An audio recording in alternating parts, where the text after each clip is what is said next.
بہت سارے نا میرا بھائی ہیں وہ بھی مجھے کہتے تھے کہ آپ نا یہ فلانے حکیم کی دوائی ہے تو وہ میں آپ کو بھیج رہا ہوں تو یہ کھائیں، اس سے آپ جلدی ٹھیک ہو جائیں گے. پر جب میں ڈاکٹر صاحب سے ملا تھا، انہوں نے کہا تھا کہ آپ نے کسی حکیم وغیرہ کے پاس نہیں جانا، اس سے آپ کو مسئلے ہوں گے تو ٹھیک بھی آپ نہیں ہوں گے.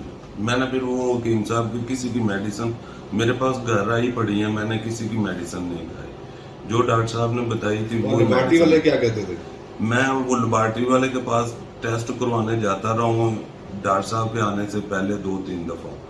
وہ اس نے کہا بھیا آپ فضول آ رہے ہیں، آپ کو کوئی فائدہ نہیں ہوگا، آپ کسی ڈاکٹر حکیم کے پاس ایسے ہی جانا ہے، آپ نے بیمار ہو جانا ہے دوائیاں کھا کھا کے، میڈیسن کھا کھا کے.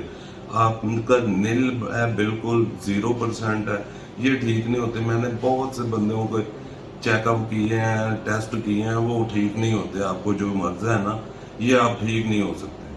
میں نے کہا ٹھیک ہے. میں پھر مجھے جب ڈاکٹر صاحب کا پتہ چلا میں ڈاکٹر صاحب کے پاس آ گیا ہوں.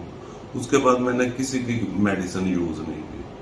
تو ابھی الحمدللہ میں ٹھیک ہوں، میری رپورٹ بالکل ٹھیک آئی ہے. جی السلام علیکم، میں ہوں ڈاکٹر ذیشان. آج ایک اور ویڈیو آپ کے پاس لے کر آئے اور ایک اور سکسیس سٹوری ہمارے پیشنٹ کی. یہ پیشنٹ 2-2.5 سال سے شادی شدہ ہیں. ان کی ایزوسپرمی میں جا چکے تھے، 0 سپرم ہو چکے تھے اور 0 سپرم کے بعد واپس آنا ایک بہت بڑا چیلنج ہوتا ہے. یہ کوئی 6 مہینے پہلے ہمارے پاس آئے. یہ ڈائگنوز ہوئے ویریکوسیل سے اور ان ڈائگنوز جا رہے تھے 2 سال سے. اور جب ڈائگنوز ہوئے ان کی سرجری ہوئی اور ایزوسپرمیا کے بعد عام روٹین لوگوں میں رجحان یہی ہے کہ لوگ سمجھتے ہیں کہ واپس نہیں آتے جب سپرم 0 ہو جاتے ہیں. لیکن یہ بھی بڑے خوش قسمت ہیں اور اگر سرجری اچھی سینٹر سے کی جائے، اچھی طرح کی جائے اور ایسی کی جائے جو کہ ریکمینڈڈ ہے تو سپرم واپس آنے کے چانسز بھی ہو جاتے ہیں. اور آج انہی سے ان کی آپ بیتی سنتے ہیں اور انہوں نے کیسے سفر کیا 2 سال اور ابھی نیچرل کنسیو کی طرف جا رہے ہیں. ان سے ملواتے ہیں آپ کو. جی جناب بتائیں. السلام علیکم. میں بہت بیمار تھا. ڈاکٹر میں جاتا رہا ہوں، تقریباً بہت سارے ڈاکٹروں کے پاس گیا ہوں، کسی نے مجھے کچھ نہیں بتایا، بس میڈیسن دے دیتے تھے، بھیج دیتے تھے. پھر مجھے ڈاکٹر ذیشان صاحب کا پتہ چلا، کسی میرے دوست نے بتایا. پھر میں ڈاکٹر صاحب کے پاس آیا، انہوں نے مجھے بتایا، سارے ٹیسٹ وغیرہ کیے.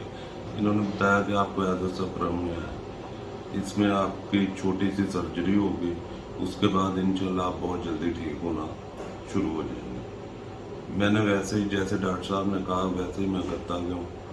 تقریباً 8 مہینے تک میں نے دوائی کھائی ہے، میڈیسن کھائی ہے.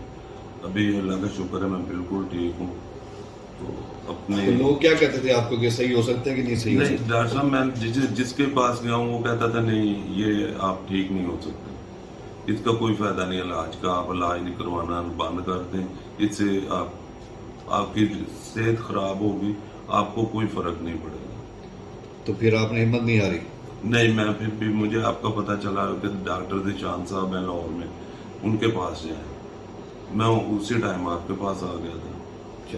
بہت شکریہ. آپ عوام کے لیے میسج دینا چاہیں تو کیا کریں عوام؟ یہاں پہ آئے یا کسی اور کے جی پاس؟ میں کہہ رہا ہوں ڈاکٹر ذیشان صاحب کے پاس آئیں، ان سے اپنا ٹریٹمنٹ کروائیں، انشاءاللہ تعالی اللہ آپ کو جلدی شفا دے گا.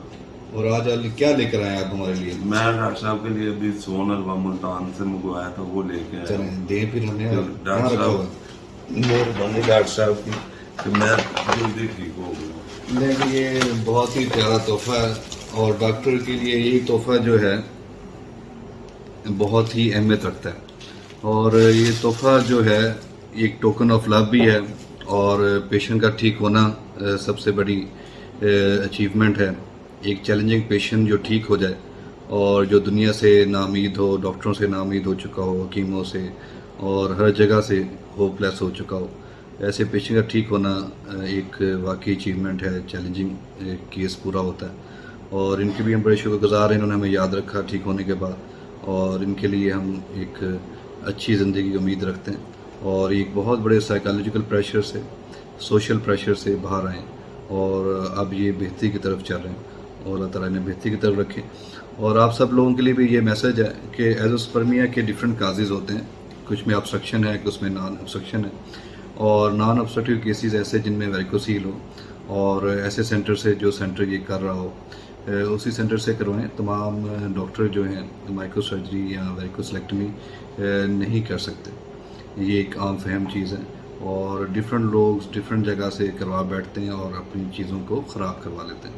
اس لیے بہتر یہی ہے کہ اسے ایسے سینٹر سے جو ریکمینڈڈ ہو اس کام کے لیے وہاں پہ جائیں اور وہیں سے اس کی علاج کروائیں. اور بعض دفعہ میں سرجری بھی نہیں کرنی پڑتی. چھوٹی ویریکوسیل جو ہوتی ہیں وہ میڈیسن کے ساتھ بھی ریکوریبل ہوتی ہیں. اور اپنا خیال رکھیے. اس میسج کو آگے بھی شیئر کریں اپنے دوستوں کے ساتھ, ایسے لوگوں کے ساتھ جو ایزوسپرمیا کے اندر مبتلا ہیں اور علاج نہیں کروا پا رہے یا انہیں صحیح. اچھا, یہ ان کی رپورٹ. اب ان کی ایزوسپرمیا سے اب ساری چیزیں نارمل رینج میں آ چکی ہیں. کاؤنٹ بھی, کنسنٹریشن بھی, موٹرٹی بھی آلموسٹ نارمل رینج کی طرف جا رہی ہے اور مارفالوجی بھی. اور اس رینج کے اندر ایسے پیشنٹ جو ہیں وہ نارمل کنسیو کی طرف بڑھ جاتے ہیں.